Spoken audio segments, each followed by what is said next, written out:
Welcome to 5G Multimedia. I'm Frank the Boss. I'm having Sir Dr. Glory Christopher Ilogo and Senator in the house. So today's question will be asking about Nigerian fuel subsidy. So I want to clarify if since the removal of fuel subsidy in Nigeria, is it making any impact in Nigeria, or it has worsened Nigerian survivors, like the masses, their daily life? Is it making any betterness in the country, or Nigerians are just trying to survive? So I'll be going with Sir Christopher Ilogo first. Let me hear from you, sir. Yeah, thank you for having me.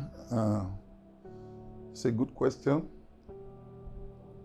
I want to say right from the onset that the impact the removal of the fuel subsidy is having on the masses is negative.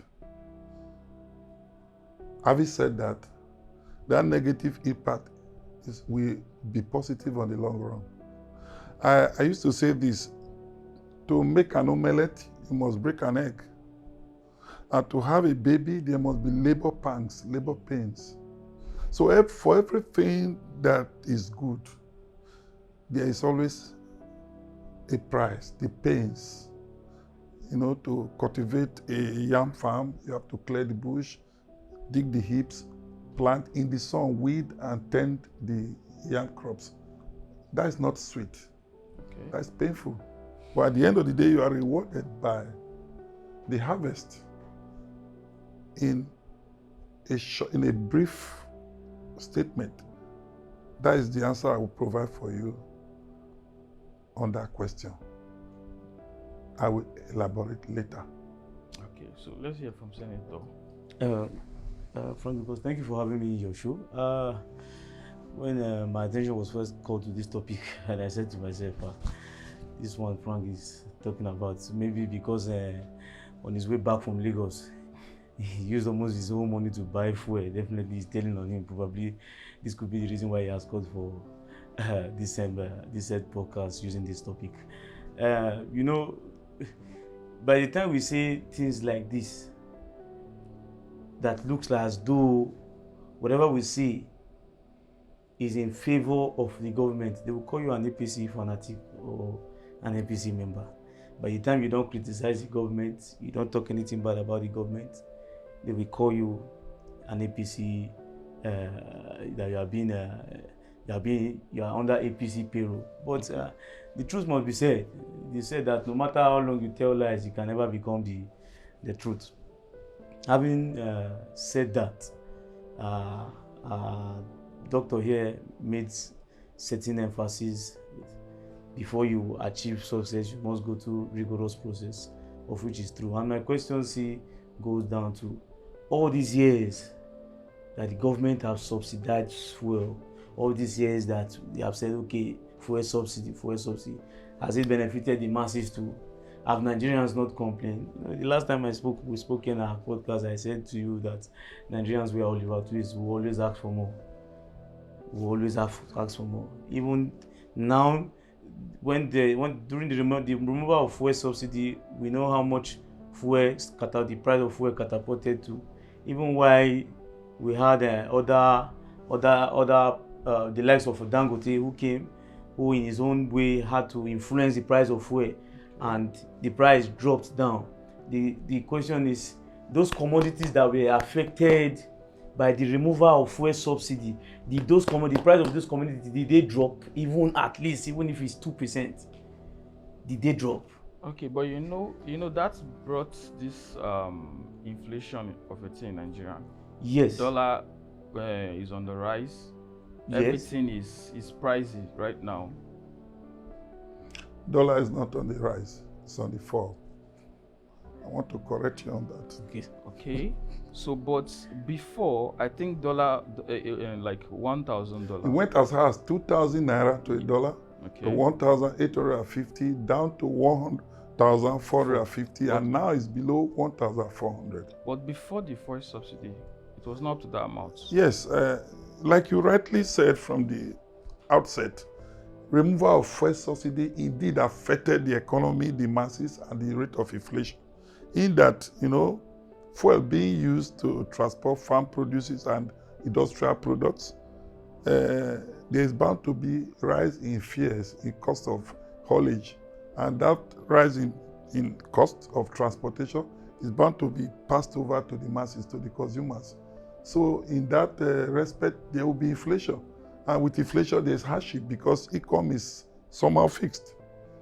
Okay. Irrespective of the recent increase in wages by the federal government. And the federal civil service and the states are just about less than 7% of the entire population. So the masses do not receive increased salary and wages. Rather, they bear the brunt of the consequences because people who rent houses are not necessarily government employees. So the cost is passed down to everybody. Like he said, I tend to agree with my colleague completely, the senator. When you say things that do not tend to attack the government, they call you a government sympathizer or a party member. In this case, APC that is currently in government. I want to say that leadership, one of the qualities of leadership is courage. Incidentally, I've gone around about 65 countries of the world. One thing I noticed with emerging nations that are rapidly developing or have developed, like China and Hong Kong, is that the citizens are now worshiping the heroes of their development as if they are worshiping God. I go to rural China, I see women, old women, singing Chamamao, crying. I shed tears when I see the emotion attached to that leader. Lee Kuan Yew of Hong Kong. The same thing. What did this leader, what is common to all these leaders, including current Xia of China, is that they were bold and courageous to take difficult decisions, which will not favor their political career. But it has to be done. Tinubu must be credited with that bold decision to remove fuel subsidy. Like you rightly said, the subsidy was not even favoring the masses because of corruption. Okay, since the removal of the fuel subsidy, where is the money in that channel to? I'm sure you have heard this, that under Buhari, states were going to the federal to take loan to pay civil servants, to take loan to pay salaries, not to execute capital projects. Capital projects were put in abeyance. Budgets were merely made for ceremony purpose. There were never funds released to execute budgetary allocations. But the visible one was the inability of state governments, including federal was coming to that. Because I worked with the Federal Ministry of Finance. Inability of state government to pay salaries. And there you have Kogi State owing as many months as 7 months. Many states, including Edo, we are owing civil servants their salaries. That was because the monthly federal allocation fell short. In fact, most of them were even owing debt. So their concurrent allocations were being used to service what they borrowed or what was guaranteed for them by the federal government that they borrowed externally. Some raised bonds just to get money to be able to run the government. But with Tinubu there, the removal of subsidy, what do we have now? The revenue allocation to state has gone as much as 10 times, 15 times. And that's why governors are tying roads and making noise, because they are able to, they have leverage now, financial leverage. For that alone, you should know that there have been gains in the removal of subsidy. I'm going to go in more. Okay. Maybe at the end of the day, you will help to open the eyes of the masses to the reality. Because developing a nation requires the buy-in of the citizens. They must share the vision. They must own the process. Where citizens have lack of information and trust deficit, every government is corrupt, every government is bad, and they don't buy into the government agenda, there can never be development. So there's a need for the citizens to know exactly what is happening despite the corruption, that we are in the right trajectory, and that matters a lot. Removal of the subsidy, equalization of the exchange rate. These are the right trajectory. If I dare speak, the multiple exchange rate was the breeding ground of extreme corruption. You can be penniless today and be a billionaire tomorrow. You have to know the central bank. It pushes the money to you. you sell it and make your money, and the money remains the same. So that has been wiped out. For the removal of subsidy, it was official because government was budgeting money for subsidy payment. It's no longer being budgeted for. And you know the federal government cannot spend unless a budget is raised, which is the legal instrument for utilizing government funds. The money is being saved now that was being used to ship empty containers, empty tankers, sea tankers.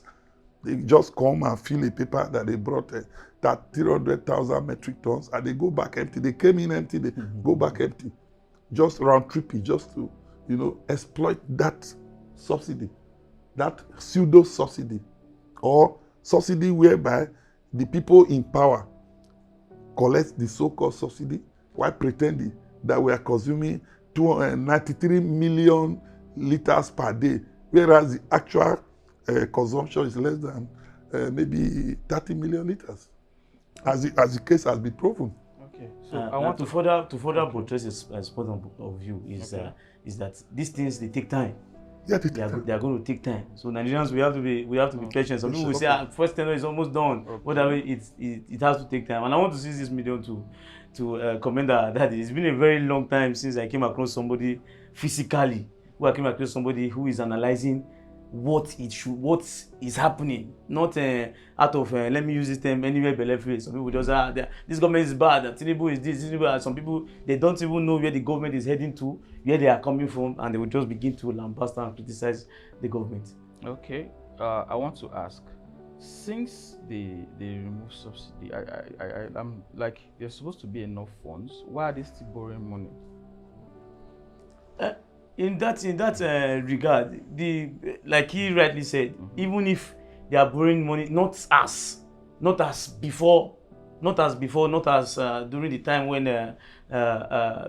not as before the removal of fuel subsidy, and he emphasized something on the revenue to states, increment in salaries. I remember corpers before now, they were collecting the stipends which was not even up to feeding allowance their parents give to them at home. But now corpers literally go to various states of their place of primary assignment without even burdening their parents at home. So there might be many things we may not have or we may not talk about, but they exist. So that the issue of subsidy somehow have favored Nigerians, although it is through a rigorous process. But over time, those problems are going to elapse, and everybody it may not be as soon as possible. So the issue of borrowing money, I cannot compare it to the time of the past government.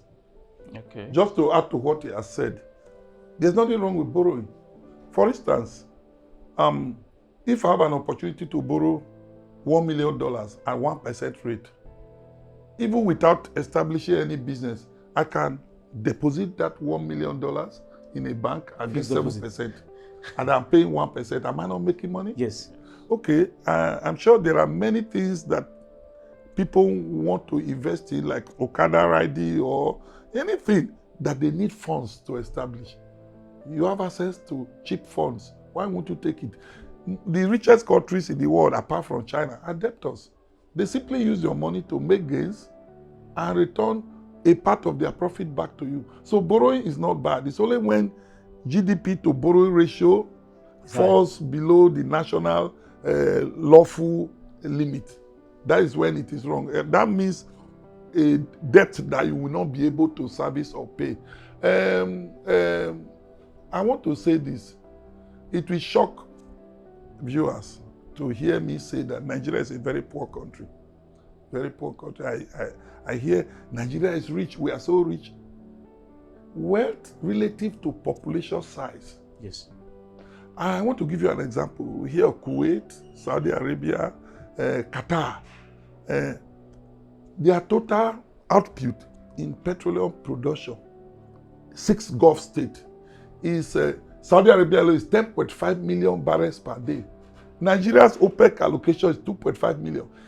Right now, with Tinubu's regime, they are producing 1.45. Our target this 2025 was 1.8. We have shifted it to 2026 to get 1.2. 8. We have not been able to get it. Meanwhile, Saudi Arabia is churning out 10.5. The least Gulf state is Kuwait. It's producing 1.8. UAE is producing 2.5. All of them together, they are producing about 18.9 million barrels per day. Now hear this. This will be a shocker. The entire population of the 6 Gulf states, the GCC, Gulf Cooperation Council, is less than 31 million. Then if you add other states outside Iraq, if you add all of them, including Iran, they are less than 90 million. 9 Middle East states, the population less than 91 million. Nigeria is right now above 250 million. Now, even the oil wealth of the Gulf states, if you take it and bring it to Nigeria, we will still be poor. So we are producing 1.45 million barrels per day. Divide that by 250 million people. Then those producing 18.9 million barrels per day. Divide it by just 91 million people.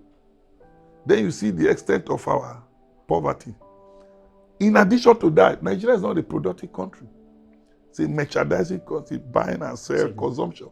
Everything is consumed, nothing is produced. And the so-called oil we say we have the least. Among the OPEC countries we produce the countries with the highest oil deposits in the world are Canada, the United States, and Russia. Not even the oil producing countries. Those that are not known to be oil producing countries have the highest deposit. America has the highest deposit. Canada, America, and Russia. And these are industrialized countries again. Let me give you this. Do you know the cost of anti-malaria drugs in Nigeria? The cost of us buying anti-malaria drugs alone is higher than the total oil we sell to the world. So malaria drug alone neutralizes what we are earning from oil. So we are on our own. Nigeria is in trouble. Nobody is controlling population. Saudi Arabia is one man, one wife. The bastion of Islam. Nigeria is one man, 11 wives in the north. And nobody is touching it for political reasons. We need another courageous leader like Tinubu from the north. From the north. To bring in population control. Saudi Arabia is one man. Egypt, one man, one wife. And they don't even have more than 2 children. If you go to Saudi Arabia, the school children have been there. They wear suit. I mean, Saudi students, children, school, wear suit. Look at Auchi. It's hijab. It's go to the north. It's Agbada. And they are the founders of this. No, we are pretenders. We are not. Go to UAE. Although they wear their chala. I mean, if you get to the Dubai airport, you see. I've been to UAE. You see alcoholic drink of the highest grade in the airports and the malams in very white. Passing, everybody is free. You have clubs, street, everything. But here in the north, they destroy beer and they get the VAT. Yes. See, what we have in Nigeria is religion is one of the biggest problems in Nigeria. So Nigeria is poor. Borrowing is good. But when you borrow, you don't use it for productive end that will pay back itself. You use it to pay the debt and still make money. But in Nigeria, you borrow for concurrent expenditure, for salaries, for buying TV, for buying air conditioner, for fueling motor. That's not productive. So it's negative borrowing. Thank you. I'm sorry to take your time. Oh, okay. But the truth is what will set us free. So I want to ask another question. During Goodluck Jonathan regime, there is this fuel subsidy, and yet Nigeria is the largest GDP in Africa. So now, during Tinubu regime, without the fuel subsidy, we are not even the second or third. I think Algeria is the third and Nigeria is the fourth. Third of what? GDP in Africa. Okay, we're coming back to the GDP. During Jonathan, Nigeria was number 1 in Africa. Nigeria was number 1 in Africa. Yeah. Around 520-something billion dollars. I don't want to criticize regime, but the regime before Tinubu brought us back a million miles.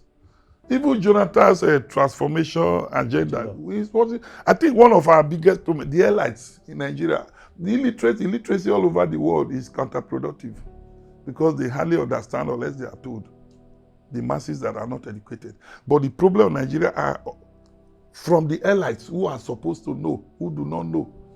You see professors coming on TV to say, we are so rich that we don't know how to control our wealth. Rich in what respect? I just told you that the total oil output in Nigeria is being aimed at 1.8, but right today we are 1.45 under Tinubu because of the local security that are protecting the oil theft.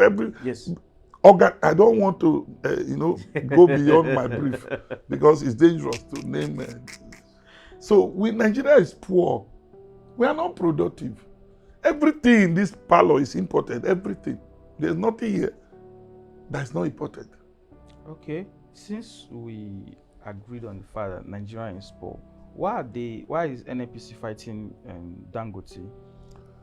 Yes, it's good you asked that question. The corruption in Nigeria, where you have cabals, in economics we call them monopolists. We call them, don't call Dangote monopolist. The reason why deregulation of the downstream petroleum sector is critical is because if you deregulate, the element of deregulation is removal of subsidy. Let there be free market forces. Let the prices be determined by production cost, demand, and supply. If any business that brings profit, people want to invest in that business. Yes. We call it cobweb cycle in economics. Everybody rushes to what is bringing money. Like the Federal Polytechnical chip, hostels everybody rushes to build hostels, and then the external program was withdrawn, the thing crashed. Everybody is now going to another area. Everybody moves. It's a cobweb cycle. Now, the removal of subsidy is one of the major elements of deregulation. It will attract investors in refinery. Well, Nigeria is a producer. I started writing for papers back in the 90s to explain, because I was involved in the maritime section in the Nigeria Customs Service. So I know that to hire a tanker of oil is $1 million affair. To charter it to come and to lift our crude. The Lloyd's Group of London. It's a $1 million affair. To insure it, it's another $1 million affair. Those are restricted to cost alone, freight cost alone. If a product is produced in your country, you have an advantage in that you are not importing it. So you save yourself the cost of sea freight. Oil is mainly through sea freight. So there's no reason why we should not have an advantage by refining oil and selling to the world and to ourselves. And the major hindrance was this so-called subsidy. When you remove it, there are investors, both external and internal, who want to take advantage of the market by putting in their millions of dollars or billions in refinery. That is what has just happened. We have up to 7 major refineries coming on stream after Dangote. Dangote is just number 1. So when they all come in, prices, they will begin to compete with each other. And prices will drop. It has started already. So that is just the summary. You can make it up. When there are many players in a market, they compete among themselves to capture the bulk of the market. And in doing that, one of the mechanisms they use to compete is lowering of prices. It is a basic principle in economics, supply and demand. When supply is much and demand is constant, it's not growing like supply, prices will fall. When supply is low and demand is high and is growing, prices will rise. So with Dangote coming to the scene, and Ibeto and others coming to the scene, there are many refineries that will open before the end of 2026. Prices will crash, just like telecom. People don't believe, but let's be patient. Like he said, like my senator here said, let's be patient and give room for certain policies to mature. Then we see the result. For instance, we are buying for a 2,000 naira per liter. Now, in Lagos, it's about 800 to 700 now per liter. So even here, I don't think it's up to 1,000 per liter again. It's coming down. the first entrant to the business will recoup quickly and balance because his own investment is enormous. It's the largest line in the world, refinery line in the world. The largest. Not Africa, the entire universe. So for him to be able to do that, he must have invested trillions. And so he has to recover. So when the other players come in, prices will crash. But he will take the lead because he would have stabilized. So he will bring it down. Others will be forced to bring it down. Like the telecom industry. I'm sure maybe you were too young to witness when we started using these mobile phones. A SIM card was about 30. Imagine the value of Naira then, 35,000. Talk less of a handset. But now, even SIM card is free. Or 100 Naira, 1,000 at most. Thank you. Yes, sir. And in order to add to it, I was discussing with somebody a few weeks ago, and he said to me, especially when this few months ago, I think as last year, especially when this Dangote issue came up, and he said to me, he said, Senator, the cabal in the oil sector, they are more dangerous than the one in drugs.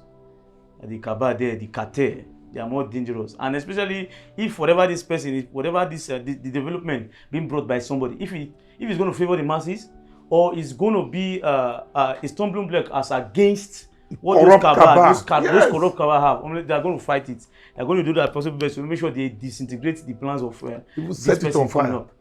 So that is it. So let's go back to this Nigerian borrowing aspect. The other day I saw on the news that they stole about 210 trillion. So that is more than enough for Nigerian budget and the whole money we've been borrowing so far. So where does those money go to? From where did they steal the trillions? it has been on the internet. Let me just correct one thing. Alice Imadeke, they said Wike was said to have stolen 150 billion in the Ministry of Education, where he was Minister of State. I laughed. Yes. We are living in a very ignorant society. The total budget of the Ministry of Education, it was not even up to 40 billion. And it's from there they are paying salaries and buying other things that they use in running the ministry. So if one Minister of State stole 150 billion out of 45 billion total budget for 3 years for that ministry, where did he get the money from? Now, you have just said about trillions being stolen. From where? Is it production of cars? Are we exporting cars? Are we exporting Panadol? Are we exporting anything?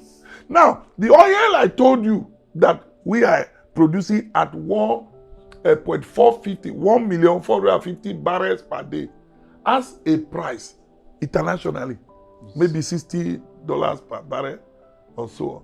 We know the value of what we are producing. Now, what we produce does not belong to Nigeria. It's the oil majors, those who invested in the tapping of the oil, in the high seas, in various places where they drill this oil. Yeah. They are partners to Nigeria. Nigeria takes 60%, they take 40%. So if they sell a barrel for $60 and multiply that by 1.450, remove 40%. What is left? Multiply that by 15 years sale. It's not up to the 4 trillion that was stolen. So are we stealing from God or we are stealing from Mars or Pluto? See, there are many things going wrong in this country that people don't know about. There are some of us, even when we go abroad. I remember in 1989, I entered the office of my professor, my dean, Professor Weniger, I think he's late now, in Western Germany. I entered his library and I picked a book and was just going through. And he came in and screamed, don't touch it, don't touch it. What is the problem? He says it's not meant for third world countries. Those books are not meant for even Poland, not meant for East Europe. Because there are secrets there. But I was able to see a few things before they took the books from me. One, that the exchange rate of a nation is artificially fixed.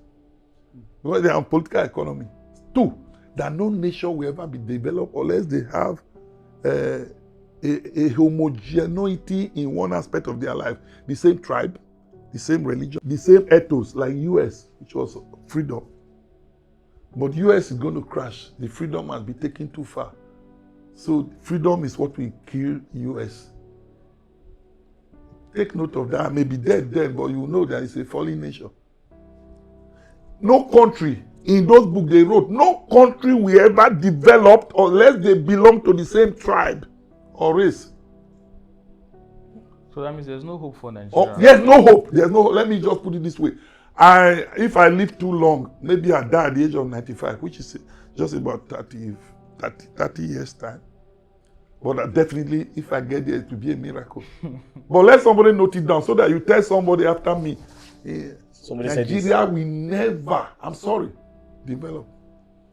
Unless there's an authoritarian regime that tie our neck together, force us to do what they want for at least a minimum of 25 years, like it was done in China.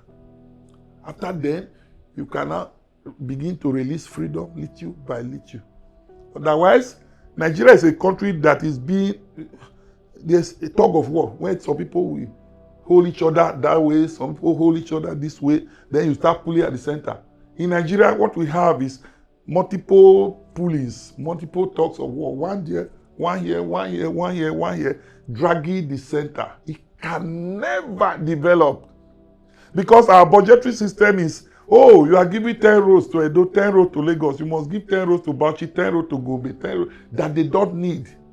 I was a bank manager in the 90s. When I came back from Germany, I was posted to Bauchi. You have roads tarred that only sheep sleep on them at night. And then you have donkeys on them, no motor. And they are all everywhere. Now, look at Lagos, the port that supplies the north. No rail. Because if you say, let's put rail, the northern senators and others will insist, no way. You must put the same thing in a place that is not productive. Like the rail line Buhari built to Niger Republic. It's dead, it's big. And we borrow $1.9 billion to build it. We are paying China now. And it's not doing anything for Nigeria. If they have put it on the port, this our roads would have been saved. Roads would have lasted longer. Life would have been. Then the cost of spare parts. Again, the cost of spare parts, the things we use in maintaining our vehicle because of borrow, is higher than the total sale of Nigeria crude oil. Quote me. I may not be a professor of economics, but that is the truth. I told you that malaria treatment, the drugs that we import, is higher. The cost is higher than the cost of what we sell, what we get from oil. Think about that. So when they say they stole 4 trillion, where is the 4 trillion? It came from nowhere. Set up a committee. At the end of the day, they will bring it down. I think who was it? Was it Erufa or somebody who raised an alarm about money stolen? And then as they are investigating, it kept going down until it got to zero. Nothing was found. Nobody stole any trillion. Nobody stole any trillion. There's no trillion. You can't take what does not exist. Not this propaganda at the end of the day. Yes. So why is Nigeria being referred to as a third world country? The answer has answered itself. In a third world is even too good because if we have fifth world, let me tell you this. In 1989, when the Berlin Wall was falling, East Germany was far behind Nigeria. The roads were just cement, narrow, or these interlocking blocks. So backward that me who came from Nigeria, I felt I was more developed. 5 years later, East Germany was beating UK, beating Canada, beating part of US. Actually, let me drop this bombshell again. Generally, in terms of development, the most developed world right now is China. Only that they still have rural areas that are far behind Nigeria. But in this rural area, everybody is productive. China is so developed that they are building cities that there are no human beings there, just skyscrapers, every amenity there for the future. And then their rail system, you know, I flew from Shanghai to Beijing. Going back to Shanghai, I said, let me take the train. Do you know the airplane that took off from Beijing to Shanghai and the train got to Shanghai before the aeroplane? I mean, trains that are faster than aircraft.